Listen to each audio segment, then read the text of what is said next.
Hey, what's up, everybody? Welcome back to News Dose. And yesterday we talked about a potential Xbox revival. Allegedly, a couple studios have pitched ideas to Xbox and Rare for a brand new Banjo-Kazooie game. Go check that video out if you haven't already. But apparently, another rumor popped up today that has Xbox and Bethesda reviving yet another franchise, and maybe even specifically a sequel that a lot of fans have been requesting for well over a decade by this point. Now, I actually think this makes a ton of sense when we start to look at things that we'd heard about previously, and we're going to get into all of that today. First, though, I do want to thank my supporters on Patreon and on YouTube memberships. Thank you just so much for what you do, and you will receive this video through early access. Let's go and get right into things, though, starting off with yet another milestone for Fantasy Life I. Despite it being a multi-platform title, this has quietly been one of the best launch games for the Nintendo Switch 2. We're going to come back to that here in just a second, but Level 5 just announced that it surpassed 1.2 million units sold, which is absolutely incredible for a game like this. The last game was exclusive to the 3DS years and years ago, so a lot of fans really are discovering this franchise for the first time ever. And one of the most bizarre things about its release is that for whatever reason, it's received very little coverage from the media. To this day, it only has 9 reviews on the Switch and 23 on the PlayStation 5. That seems like a bit of a disservice for a game of this caliber, for as good as it is, but word of mouth has managed to carry Fantasy Life I. Fans are absolutely loving it. It has a 92% approval rate on Steam, and thankfully, Level 5 is being rewarded for a charming, well-made experience. In fact, they also fixed one of its biggest problems. This is one thing that I was requesting early on, and that's that it didn't previously have a Switch 2 physical release. However, they just announced a Japanese physical version that has, yes, English language. You can easily play this regardless of where you are, and it actually comes included on the cart. You can purchase it on PlayAsia or on VGP. It'll then release next month in August. Either which way, though, I mean, big congrats to Level 5. I'm really happy that they're finding success after they kind of struggled a bit here for a few years. Now, for you Mega Man fans out there, an investor recently asked Capcom what their plans are for the Mega Man series. And this was their response. The Mega Man series is one of our most important IPs, and we are continuously considering ways to develop it further. However, we do not have any additional information we can share at this time, which I hate to be the bearer of bad news here, but honestly, this really just reads like typical PR to me. Yeah, I mean, it's an important franchise for them. We all know that. It's a big part of their history. So that's really just a fact more than anything else. But there's really nothing else that you can gauge from this response. I'll just put it this way. If Capcom has any immediate plan for Mega Man, this certainly doesn't answer that question. It's a vague non-answer to avoid a question. Now, at the same time, I do have a hard time complaining about Capcom out of all companies because even though, yes, it's been a long time since the last Mega Man game, I know a lot of fans are anxious by this point, but Capcom, they don't lack creative risk like we see from a lot of other AAA companies. Over the past 7 to 8 years, they've taken care of their big blockbusters like Resident Evil, Monster Hunter, and Street Fighter, but they've also greenlit games like Dragon's Dogma, Kumitsugami, Pragmata, Onimusha, and even the next Okami. So Capcom is a very diverse and creative company. So if anything, I think that there's still a good chance that we will see a new Mega Man at some point, but as to when, well, that's the big mystery, and I don't think that this answer helps out with that at all. Oh, and we have another showcase this week, but wait, it's not the rumored Nintendo Direct that everybody keeps just wishing into existence. Instead, this is a new State of Play specifically for Ghost of Yotei. You can see Sony's announcement here, which reads, "We are less than 100 days away from the launch of Ghost of Yotei on PS5 on October 2nd. This week, we can't wait to give you your best look yet at what to expect with a State of Play gameplay deep dive streaming on July 10th.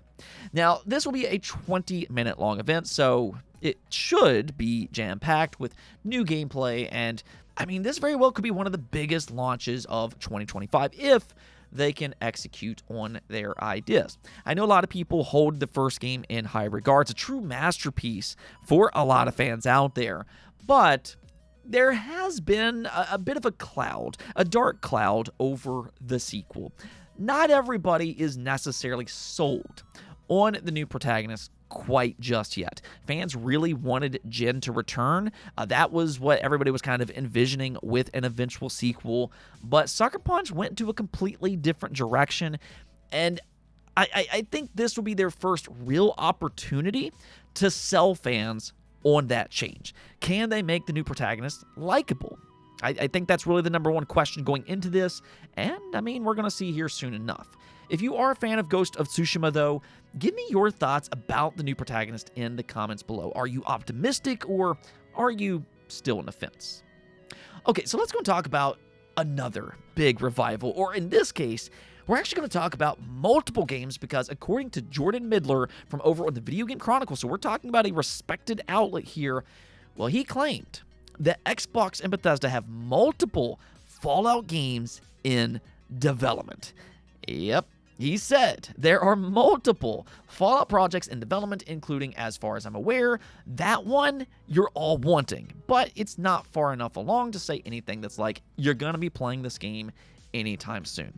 Now, that's actually very interesting for a few different reasons. One being that I think we actually have a loose timeline for this because if you remember right, last year was a bit of a pivotal moment for the Fallout franchise.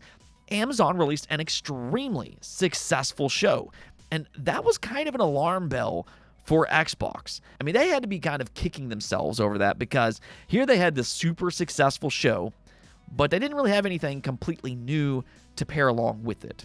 Keep in mind that Fallout 5 is far out from a release because Bethesda is currently focused on The Elder Scrolls 6. So, what they did last year is that they pushed out a next generation update for Fallout 4, and that actually turned out to be fairly successful for them. It definitely saw a boost in player count, as did Fallout 76 with its new content, but even still, they didn't have that brand new release for fans to latch onto. So one thing that we heard last year amidst the Fallout hype was that Xbox was formulating a plan to fast-track Fallout to get into the hands of players sooner rather than later. Now, I never took that as necessarily meaning Fallout 5. I don't think that situation is going to be fast-tracked. It'll get here when it gets here, which is probably going to be about 2034. But there, however, are two other potential games that fans have been asking for, and I think those are the games that was referred to last year and also here by Jordan Midler. Now, one of those is a remake of Fallout 3, and technically, this leaked out years ago as a part of the FTC versus Microsoft Activision Blizzard case through some internal documents. Now, those documents alluded to games like Doom: The Dark Ages and the Oblivion remake, both of which happened. So, I think by this point, that leak does seem pretty legitimate. So, Fallout 3, similar to the Oblivion remake, will likely be the next big Fallout experience. And according to those documents, it was originally planned to release about 2 years after the Oblivion remake. Now, the dates on those documents, though, should be taken with a grain of salt. Pretty much everything was delayed, so I wouldn't take its release date as fact. Technically, according to those documents, Oblivion was supposed to release a year before Doom: The Dark Ages, and that didn't happen either. So who really knows? Really, Fallout 3 Remastered could come out as early as next year or in 2027. Now, as for the other game that I think Jordan Midler is talking about is Fallout New Vegas 2. Now, this is a fan favorite, which is absolutely fascinating in hindsight because it wasn't actually developed by Bethesda, nor did it have a healthy development cycle. By all realistic expectations, this game should have never been as good as what it was. It was rushed out to the market, but despite all that, Obsidian, which is now owned by Xbox, delivered a beloved classic that's often viewed as an all-time great RPG. So with both Obsidian and Bethesda now under the same umbrella, a New Vegas sequel actually makes a ton of sense. In fact, in 2024, just last year, there were reports that there were very early conversations within Obsidian regarding a New Vegas sequel. Now, I believe those were just conversations at the time, but just given everything that we currently know, the success of the Fallout show and the hunger for a new Fallout game from both fans and from Microsoft alike, I mean, it would make a ton of sense to finally do a sequel for New Vegas, which is technically a smaller scale game compared to the mainline series. So this would kind of be a way for Microsoft to fast track a new Fallout game and to truly capitalize on the Amazon series while it's so popular. Now keep in mind that it would still be years away. Obsidian just finished up with Avowed. Grounded 2 will be out here shortly, and so too will The Outer Worlds 2. But at the same time, I mean, their teams will soon be freed up to work on a potential New Vegas 2 if they want. And as much as I criticize modern AAA development for their long development cycles, Obsidian is a unique studio that actually delivers on fairly reasonable timelines. And if they put their entire studio on one specific game, then, I mean, maybe they could fast track it. Either which way, though, over the next 10 years, it definitely sounds like we're going to get a ton of Fallout content, and I think that's going to make a lot of gamers and also a lot of RPG fans very, very happy. Anyways, though, that's going to be it for this episode, but until next time, make sure to subscribe, ring that bell, and peace out.